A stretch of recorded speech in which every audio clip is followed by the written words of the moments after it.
pandemic has certainly had an effect on all of us in so many different areas, including anxiety and depression for a lot of folks that are going through tough times. And joining us now, a specialist on anxiety and depression, Maya Kazazic, who's been with us before. Good morning, Maya. Thanks for being back with me. Good morning. Thank you for having me back. Yeah, so some good news. The pandemic seems to be going in the right direction with lower numbers in the COVID arena, more or less, I guess, less cases of the virus hitting people, less hospitalizations, more vaccines.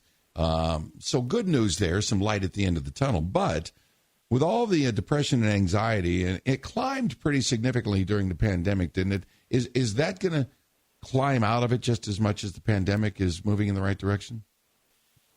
Unfortunately, I don't believe that will be the case. Right now, what we're seeing is there's a globally 28% increase in 26% increase depression and anxiety around the globe.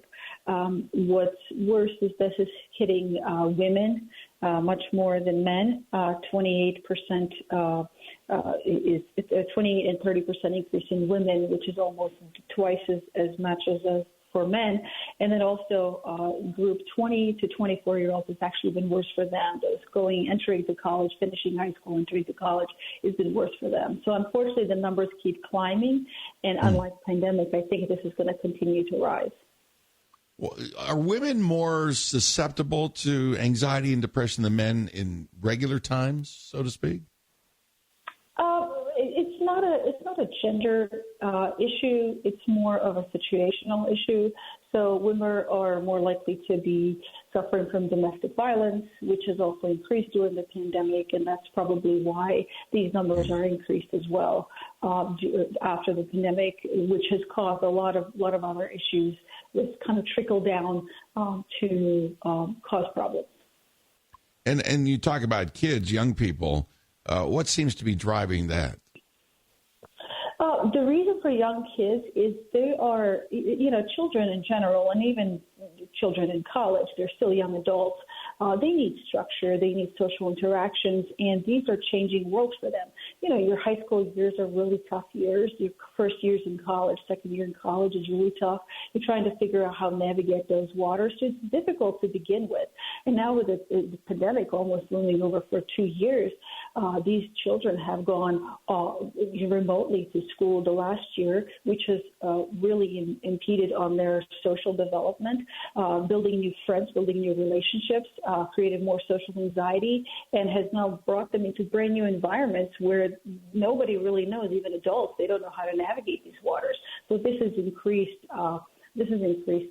really drastically their anxiety and depressive disorders. And what we've seen in UNC, there were 2 cases of suicides and 2 more cases of attempted suicide, which is why UNC actually closed their campus for a day, because it is really difficult time for young adults.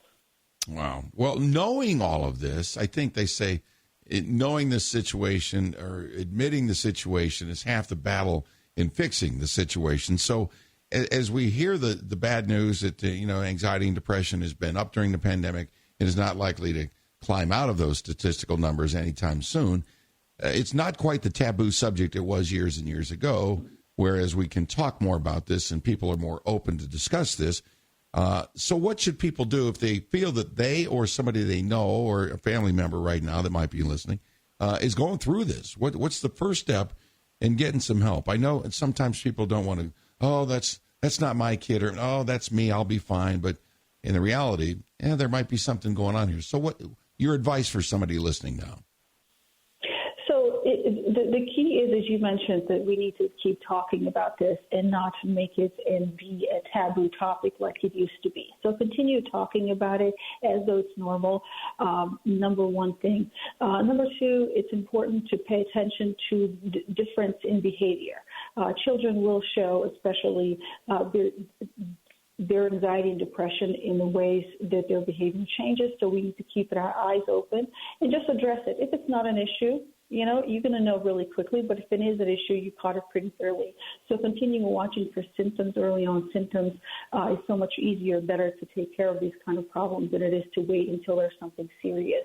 And then also recognize that we as adults are facing these anxiety and depression episodes, and just keep talking about it. If someone is going through it, talk about it. Don't be embarrassed or recognize, and don't judge them. I think those are really key, important things when somebody suffers from this depression and anxiety.